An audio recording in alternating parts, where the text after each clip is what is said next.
Watch as you see the smoke come on. There it is. They're going to pull back towards show center. That's a 6G pull, ladies and gentlemen. With over 700 miles an hour of closure. Watch as they meet for the Patriots' opposing hit. In front of you.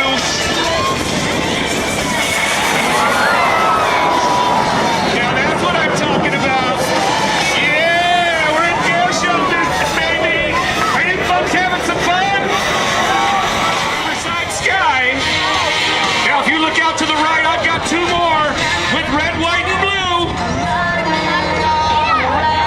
Watch the red jet and the blue jet for another hit.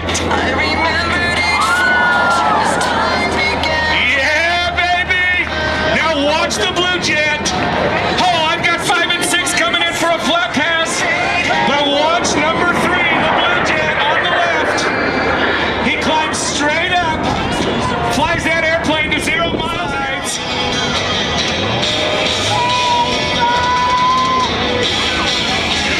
Now we need to pick up the pace a little bit here. You guys having fun?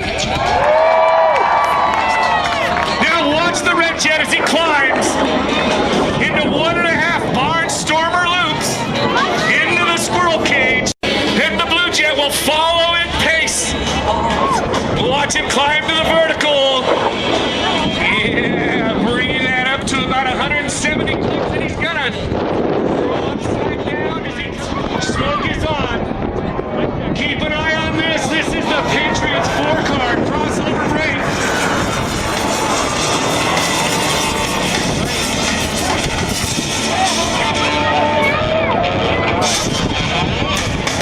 Oh yeah, this excites me.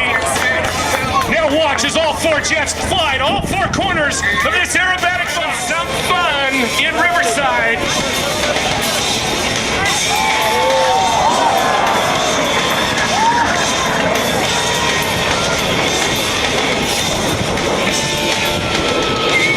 Now that's some flying. Now keep an eye on that blue jet. Watch boards as he climbs into the vertical. He's to the right. He's the blue jet. That's right. John Board's posse flying straight up. Keep an eye as that airplane comes to a stop. And John shoves it into reverse. There we go.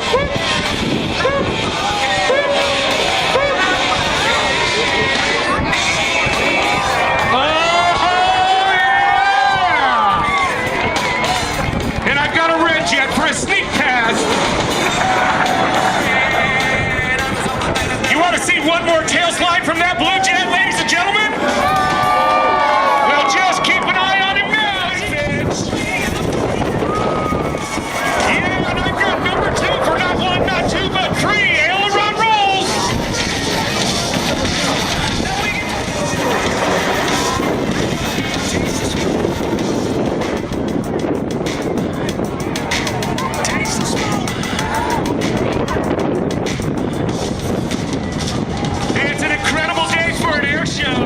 Tell your neighbors, your family, your friends, get them out here tomorrow. There's one more day in Riverside. Now, if you look out to the left, gorgeous airplanes.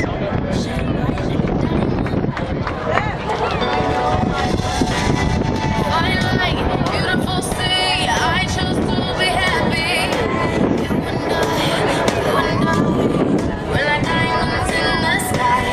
They were shooting star racing, a vision of ecstasy. When you hold me. That was a beautiful sight, ladies and gentlemen. Watch us, and watch number 4 as he dives in, rolls that airplane on knife edge. He's creating what we call the flat 8.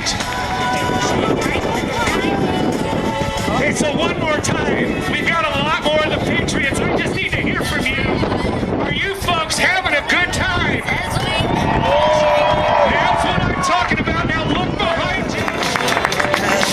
Now, folks, let's pump it up again. Look to your right. Let's look to your left. Watch as these 2 airplanes roll inverted for the Patriots' inverted hit. Oh, I'm 100% serious. Let's see the low pass, folks.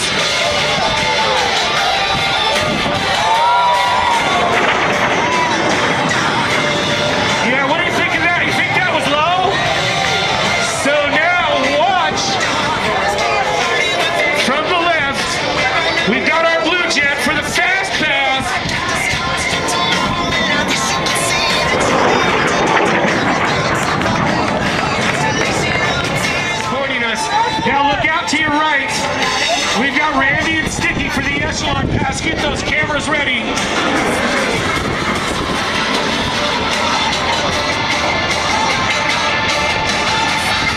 Together, but we've got two more solos out there, 5 and 6.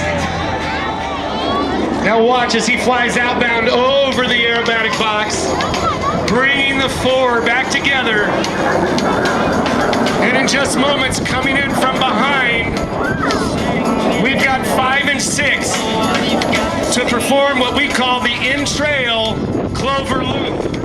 Ladies and gentlemen, to have these two airplanes stacked on top of each other like that and pull up into a loop, the inputs on the controls are phenomenal. The work that they put into this to entertain us all and to help make a difference for all of you air show enthusiasts. We're happy to have them with us.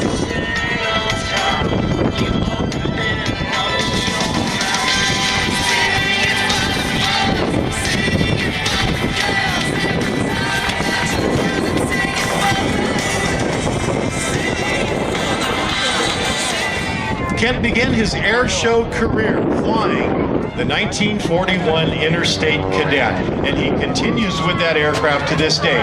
He is part of a flying family. Originally from Minot, North Dakota, his father started in the air show business in the 1970s, and both Kent and his brother Warren were brought into the air show basis, but both of them have retired from the air show, or from the airline industry rather, and now can devote their full time to their air show performances. This is one of 2 Interstate Cadets that Kent has now that he performs air shows in, this one being the west of the Rockies aircraft, and he has another airplane in the Midwest that he keeps for his Midwest and his East Coast air shows. Now this is a completely stock 1941 Interstate Cadet. It is powered by a fuel-injected C90 Continental engine, power with a tailwind. But right there is about as fast as you're going to see that airplane go, because we have got winds that are gusting somewhere in the neighborhood of probably around 25.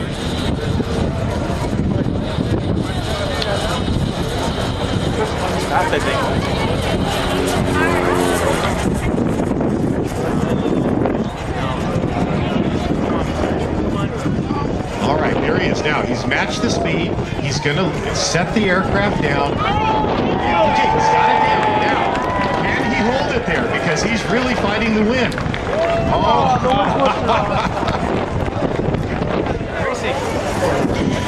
Well, ladies and gentlemen, Kent is the consummate showman. In 2005, rather, Kent and his brother Warren, that comes with a lot of years of experience and knowing when to say when. Kent's going to make one more attempt here because we don't want to delay the air show. We're going to give it one more shot here, and he's going to see if he can get that airplane. He's got it down, but can he hold it there in the wind? See how the airplane is weather vaning in the wind? Is he going to be able to hold it there while the truck slows? Oh! And Allied Nation aircraft. The KC-135 is also capable of transporting litter and ambulatory patients using patient support pallets during aeromedical evacuations.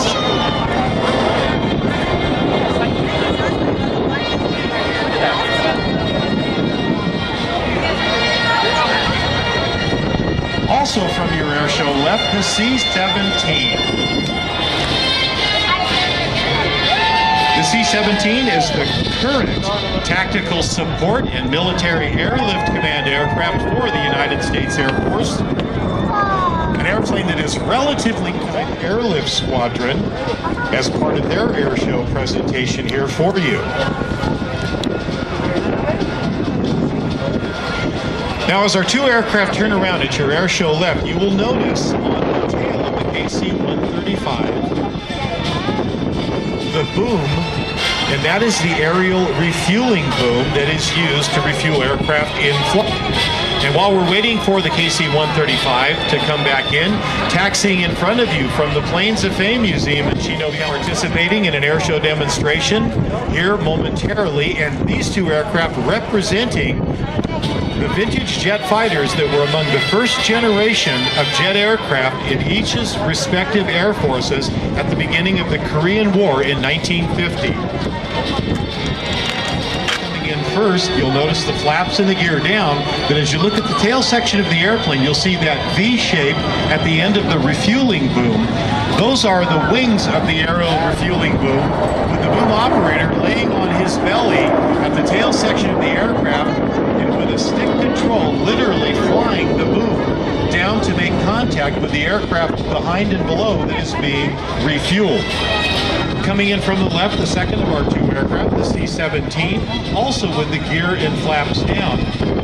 And because of this unique high wing configuration on the C-17, with the flaps down, this aircraft can attain even a slower speed simply because the thrust that is generated from its four engines is also passing through the slatted wing flaps that are used to slow the airplane down, contributing to even more lift in the slow speed realm of flight.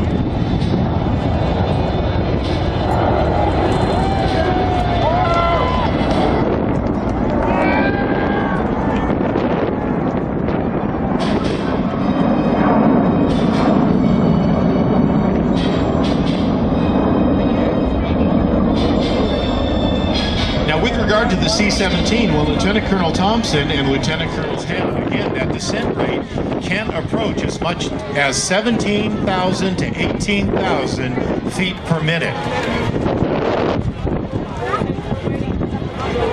In a hostile environment, most of which this aircraft would be performing in a wartime operation, this would mean safety for the ways. They can simply land on the runway, back up to the departure end of the runway, offload the cargo, and then apply full power and immediately depart the area.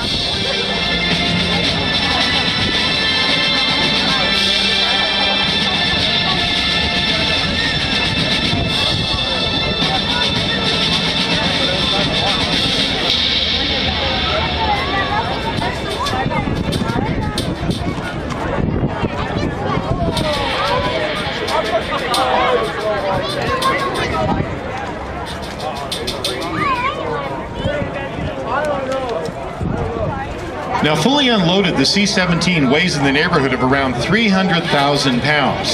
So as you're watching this aircraft descend, and I don't know about you, but to me, a 300,000 pound airplane should not be flying that slow. It just amazes me that something that large and that heavy is that controllable at very slow airspeeds. Colonel Thompson has passed over the vast majority of the runway here at March Air Reserve Base and is using pretty much the departure end of the runway. They'll put the engines into reverse thrust and they will be able to make the taxiway. In fact, they'll get the aircraft stopped in less than 1,000 feet. How about that, ladies and gentlemen, for your...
was at the earlier. I